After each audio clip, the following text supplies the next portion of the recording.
D'Souza the other day, which was my first debate of 2026. It was one I was really excited about, and I was really happy with the way it went. So go check that out if you haven't already. It was probably, and I've had some pretty big blowouts, but it was probably up there, I think.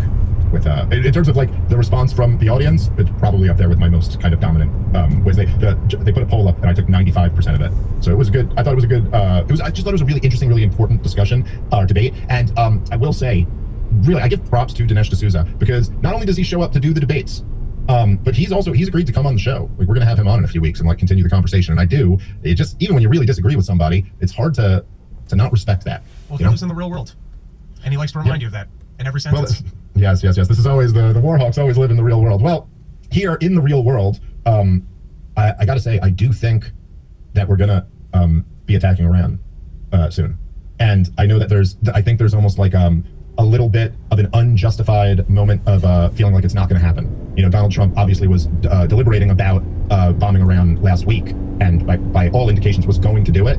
He then backed off, but everything I'm hearing is that it's just backed off for now, and that essentially, from what I'm hearing, I didn't think this was true at the time, Rob. If you remember, during the last members only show, we had the New York Times was reporting that Netanyahu got on the phone with Donald Trump and told him not yet, because he wasn't ready for the Iranian response that they feared would come.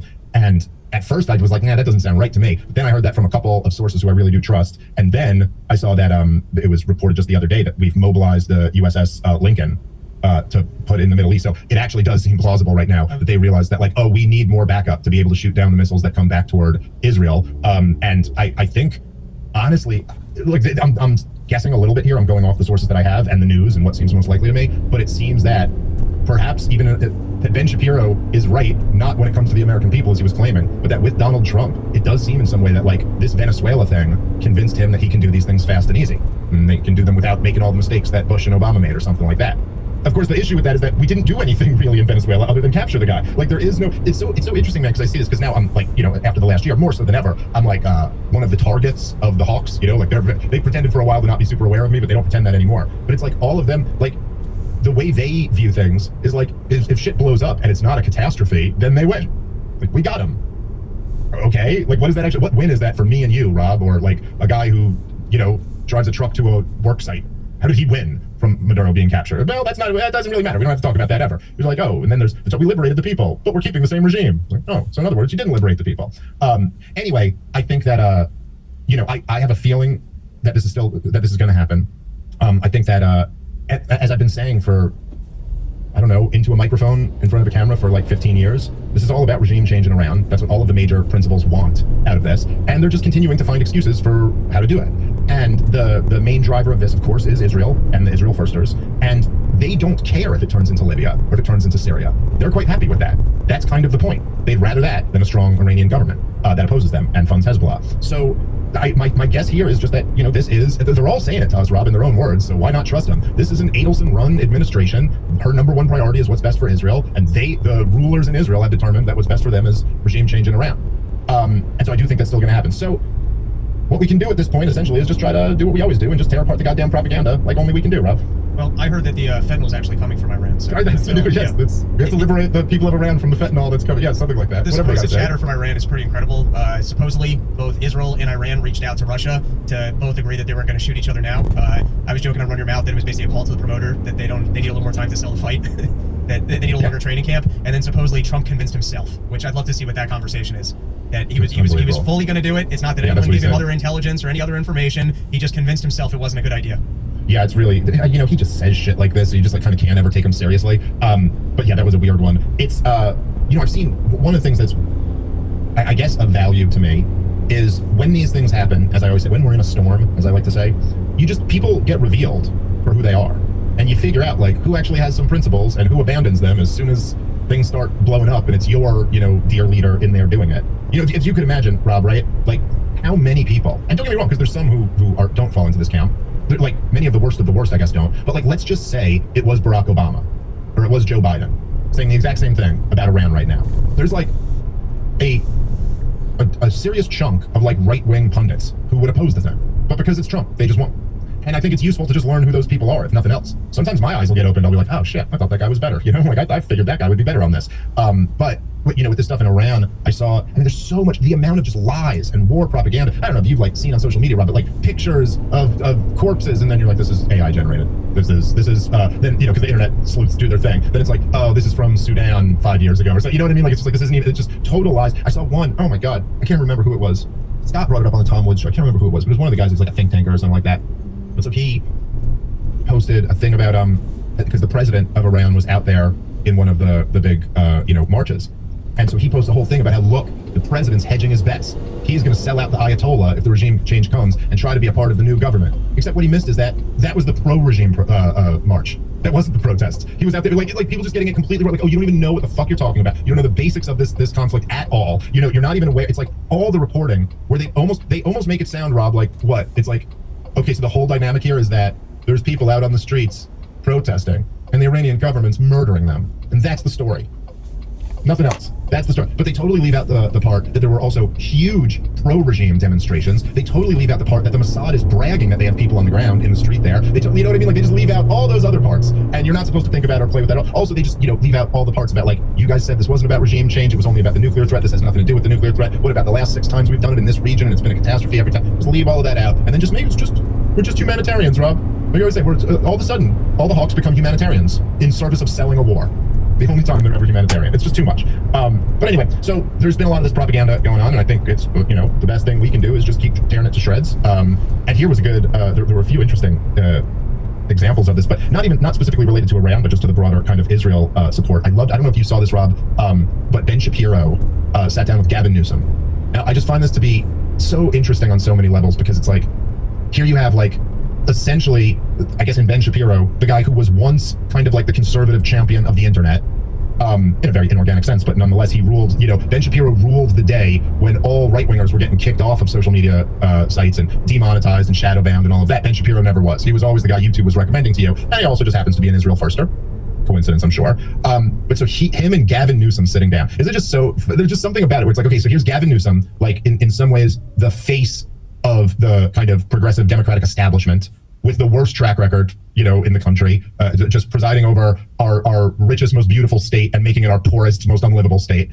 And so he wants to run for president, obviously. And so here he's going to come deal with Ben Shapiro, the guy who's just totally losing credibility in the conservative world. But anyway, this meeting of the minds is just kind of interesting. And it's also just interesting, Rob, and you know, I'm not trying to make this about me, and I probably do that more than I should. It's hard not to. It's a little bit weird when you're like in this world, but not even making it about me, but like, obviously I'm one of the people who's been challenging Ben Shapiro to debate for a long time. There's many others. Ben Shapiro has never debated a competent critic of Israel, ever. What, the Mr. Debate guy's never. And one of the things that, you know, of course, people have noticed, particularly over the last year, but it's been true for many, many years, was my introduction to Ben Shapiro, was him calling Ron Paul a Jew hater. He called him an alt-right Jew hater for being a non-interventionist. But the level of contempt that Ben Shapiro has for me, for Tucker Carlson, for Candace Owens, for Nick Fuentes, for Megyn Kelly. The contempt for Megyn Kelly just for not having contempt for the rest of us. That's Megyn Kelly's crime, is that she just kind of likes us. We're all cool. That's essentially what not that she even agrees with us. In fact, she'll say the opposite. Like, she still claims to be an Israel supporter. You know what I mean? Like, but she's just a nice person or whatever, or she's has friends or whatever. So he's got all this contempt for all of us. He does not have this contempt for Gavin Newsom. Like, I mean, I'm not saying he doesn't disagree with him on some issues, but he doesn't think he's like a horrible person. He'll sit down and have a conversation with him. This is the guy who passed into law that teachers can socially transition your kids without telling you.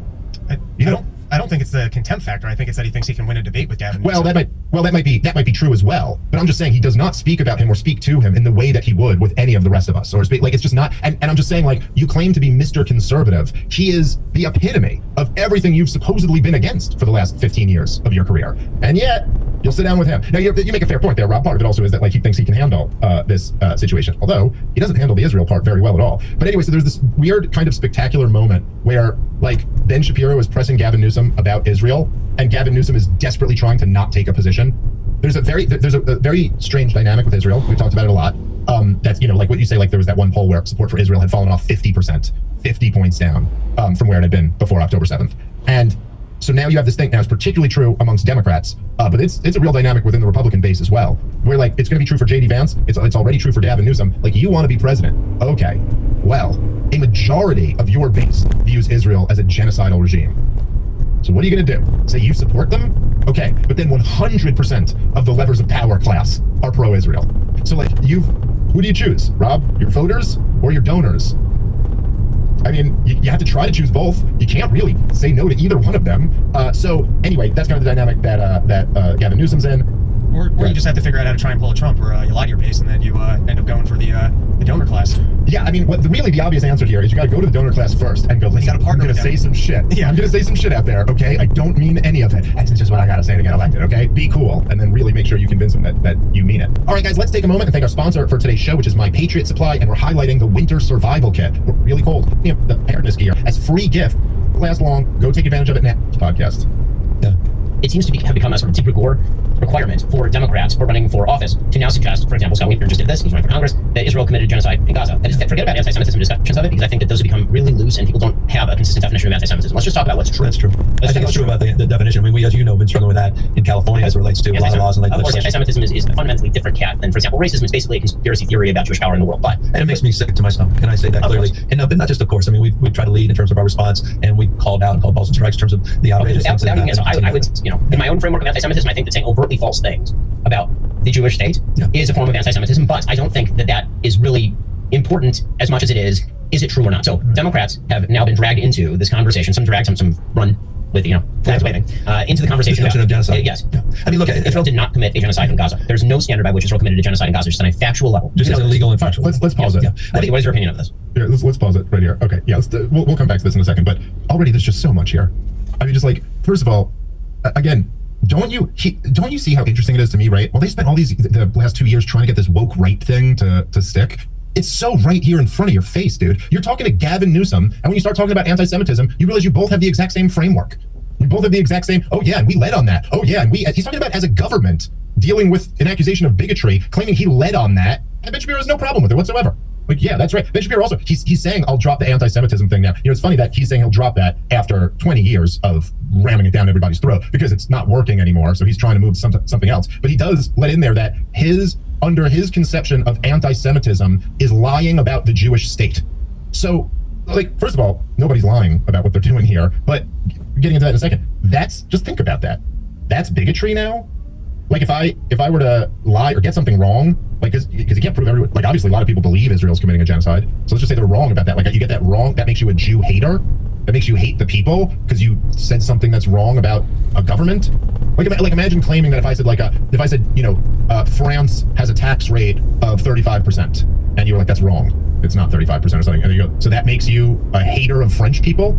Like, if you got something wrong about, or even if I lied about the government, how does it follow logically? How are you not just a hysterical leftist to jump toward, that means you're a bigot of some sort? It's very bizarre. But then, like Ben Shapiro, and I've seen this, and this is part of why he won't ever actually debate anybody, because he'll just say it like as if it's a factual claim that, well, it's just not true that Israel is committing a genocide.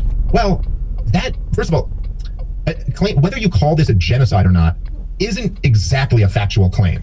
Like, it's not like, if you, let's say you're arguing over the number of people who have been killed. Okay, there is an answer to that. That doesn't, mean we know the answer. And in fact, I don't know, there was just one new study out there that put the estimate in the 600,000s people have been killed. I've seen others that have estimated it's like 400,000, but then the official number is like, I don't know, like close to 100,000 or something like that. But that's just like the bodies that they've, like, I guess, pulled out. And then the questions are how many more are in the rubble somewhere. Anyway, but that's like a fact. Whether Israel is committing a genocide or not, the international law definition of genocide is like something like the deliberate destruction of, in whole or in part, of a specific ethnicity, nationality, racial, or religious group. I'll say this, Rob. The leading, I know this for a fact, right? I can't remember their name, but it's the biggest organization of genocide scholars in the world, came out this last year and said Israel is committing a genocide. So, like, there's like hundreds of genocide scholars, many of whom studied the Holocaust, because that's the thing that genocide scholars pay attention to, who have come out and said, yes, this is a genocide. Now, I don't know exactly if that proves that, you know what I mean? Like, I'm not saying, like, I'm not making an appeal to authority here. I'm not saying that means it's a genocide. It certainly demonstrates that a lot of people who study this stuff for a living have concluded that. And essentially, Rob, I don't know, I'm curious to get your thoughts on this, but this is why, if you remember, Rob, I stayed out of the genocide conversation for like a year and a half of this thing. For a year and a half, I said, I'm not calling it a genocide, because then it just gets into a whole debate about what a genocide is. Now we're just debating semantics, so I'd rather just argue this is clearly wrong and grotesque, so we should be against it. But it was after, and it must have been, I don't know, like 18 months of the thing had already happened. Like, Gazans were just getting slaughtered, and then it was when they did the food blockade. when Smotrich was out bragging that not one grain of wheat will get into Gaza. And they had a full blockade on all aid for like 3 months. And this was after like 18 months of destroying the place.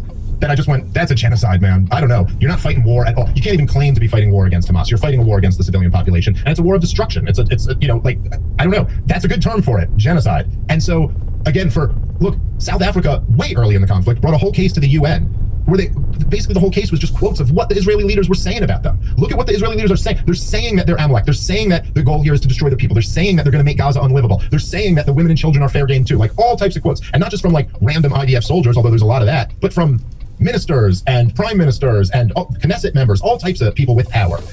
And then, Rob, you just look at the aerial pictures of Gaza and you go, yeah, they did what they said they were trying to do. They said they were trying to make it unlivable, and they did. They destroyed the entire place. Anyway, I guess at the very least, Ben Shapiro does not, facts don't care about your feelings thing here. You don't have an objective fact claim here. This is like, yeah, there's a pretty strong argument that is the correct word. And then obviously people also like using the word because it's intentionally needling and provocative. And it's holding a mirror up to the supposed, the Zionists and going like, oh, your whole goddamn story is that you people are the victims of genocide. But look at what you're doing to this other powerless group of people. I don't know. Any thoughts, Rob?